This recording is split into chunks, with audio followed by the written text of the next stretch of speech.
चाहा था जिसे जिगर जान से, आज उसके हाथों में मेहंदी रचने जा रही है। कि चाहा था जिसे जिगर जान से, आज उसके हाथों में मेहंदी रचने जा रही है। मेरे दिल में रहने वाली आज किसी के बाहों में सजने जा रही है।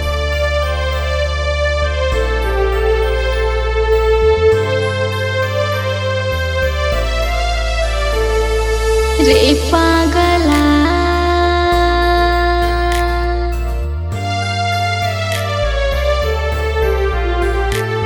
रे पागला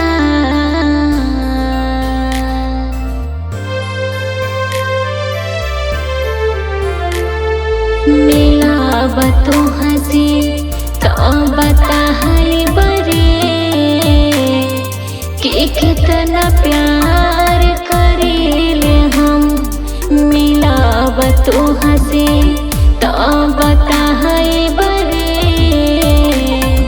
कि कितना प्यार करेले हम।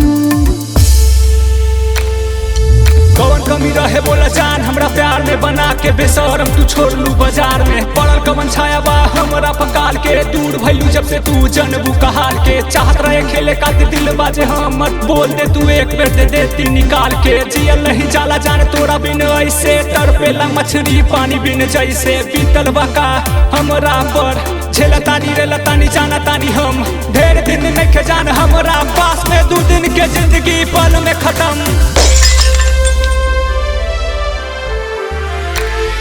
रे पागला रे पागला रे पागला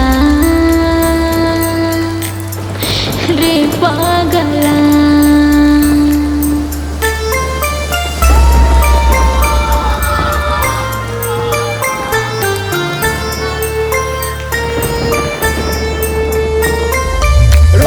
दिन भर बुझबू न तू, रहतानी कैसे हम जनबू न तू। खेले के बाद से तह काहे तू प्यार कैलू, खड़ा करके सबके सोया खुद दे फरार भैलू। बोल दे तू एक बार ऐती न पास में, गैर के अपना के जन हमरा के मार गैलू। कहेला ई दुनिया शराब नहीं पी, फाटल बा करे जा हमर कैसे कैसी। छोड़ लू ह तू ऐसे समय में, खेलता रे जिंदगी जाना तानी हम। भूलल नहीं जाला जान हमरा से सब कुछ भरल बाटे, याद तो हर दर्द सितम। मिलाब तो हंसी तो बता है बरे कि कितना प्यार करेले हम। मिलाब तो हंसी तो बता है बरे कि कितना प्यार